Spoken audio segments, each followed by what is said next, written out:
Alrighty, we're at a national park here. Very, very ancient and very mysterious place. Aztecia.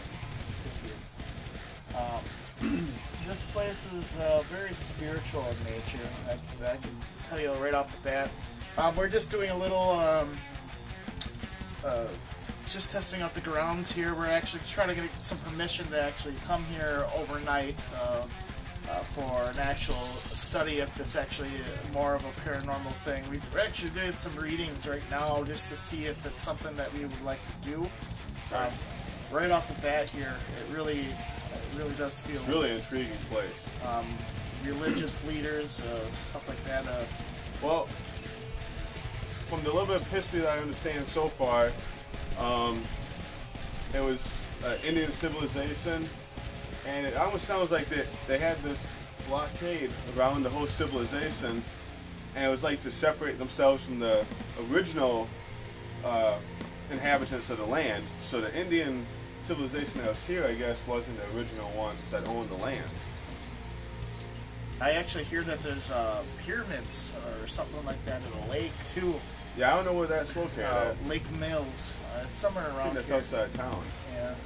But, yeah, so the archaeologists, I guess, don't know why the Indians stopped living here. It's kind of abruptly, there's no more artifacts found, and disappeared. In 1838, I guess the state bought it out for like... Yeah, sold it off for like $22 to... bucks. And it was like basically turned into farmland.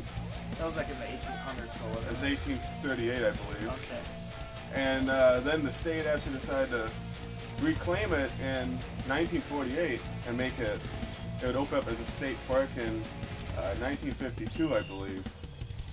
Yeah. So, and it actually did some restructuring of the mounds and stuff because they had been being plowed, trying to make farmland out of them. So they reconstructed them and put some of the posts from the blockade in the original post holes. And they found body bones and stuff like that when they were doing that, or?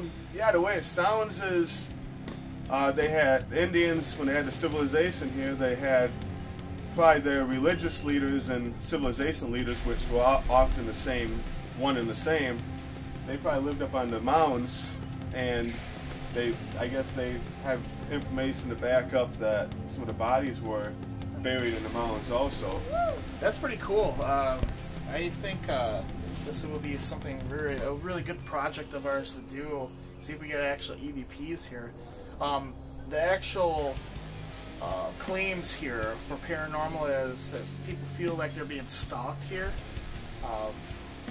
Shadow beings and excuse me.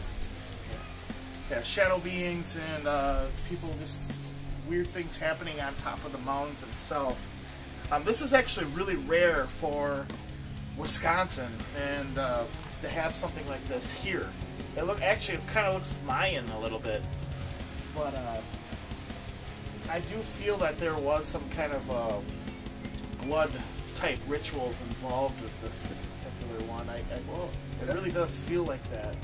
Well, that doesn't surprise me because, I mean, this was very agricultural even for the Indians, and a lot of times, a lot of ancient civilizations, there was blood sacrifices to, ensure that there was good crops and stuff.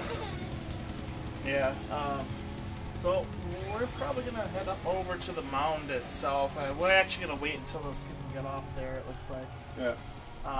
But as to actually doing, I mean, this is all over the internet. This is one of the biggest archaeological sites in Wisconsin, Yeah. and I think it covers about like 21 acres. I think I read. Yeah.